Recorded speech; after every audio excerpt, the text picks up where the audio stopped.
Hi friends, last week Neeya Naana எபிசோட்ல வந்த யாமினி அவர்கள் இப்போ ஒரு வீடியோ ஒன்று போட்டிருக்காங்க. அதுதான் ரொம்ப வைரலாக போயிட்டு இருக்கு. அதுல என்ன சொல்லியிருக்காங்கன்னு பார்த்தீங்கன்னா, நான் உங்க யாமினி பேசுறேன். நான் லாஸ்ட் வீக் நீயா நானால வந்தேன். நான் தான் அதிகமாக உங்க ரீல்ஸ்ல வந்திருப்பேன்னு நினைக்கிறேன். இப்போ இந்த வீடியோ எதுக்குன்னு பார்த்தீங்கன்னா, சில விஷயத்த ஷேர் பண்றதுக்காக நான் சொல்றேன். நான் யாருன்னே உங்களுக்கு தெரியாது, ஆனா என்ன பயங்கரமா திட்டிருப்பீங்க.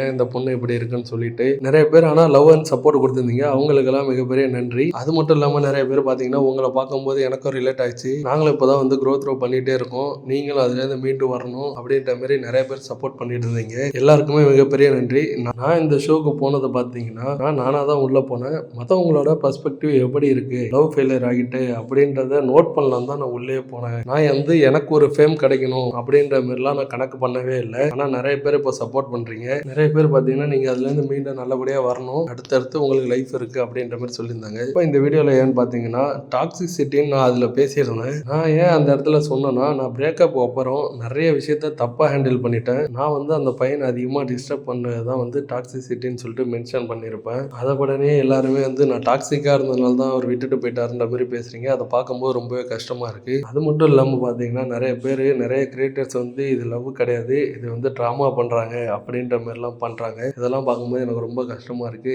நான் லவ் தாங்க பண்ணேன், அதையே தப்புன்னு சொல்லி பேசுறீங்க. இதுக்கு யாமன் என்ன சொல்றாங்கன்னா, நான் லவ் தாங்க பண்ணேன், அதையே நீங்க வந்து தப்புன்னு பேசுறீங்க. இதெல்லாம் பார்க்கும்போது எனக்கு கஷ்டமா இருக்கு. நிறைய பேர் வியூஸுக்காக என்னென்னமோ பண்றீங்க, அதெல்லாம் தப்பா கிரியேட் பண்ணாதீங்க. நானே சொல்றேன், #ஸ்டாப் யாமினி. சரி, ஓகே, பாய். எல்லாருமே டேக் கேர் ஆஃப் த ஹெல்த்ன்னு சொல்லிட்டு அவங்க அந்த வீடியோவை முடிச்சிருக்காங்க. சரி, ஓகே ஃப்ரெண்ட்ஸ், இந்த ஒரு வீடியோவை பற்றி உங்களோட ஒப்பீனியனை கமெண்ட் பாக்ஸில் கமெண்ட் பண்ணிட்டு இது போல ட்ரெண்டிங்கான அப்டேட்டுக்கு நம்ம சேனலை சப்ஸ்கிரைப் பண்ணிக்கோங்க. தேங்க்யூ.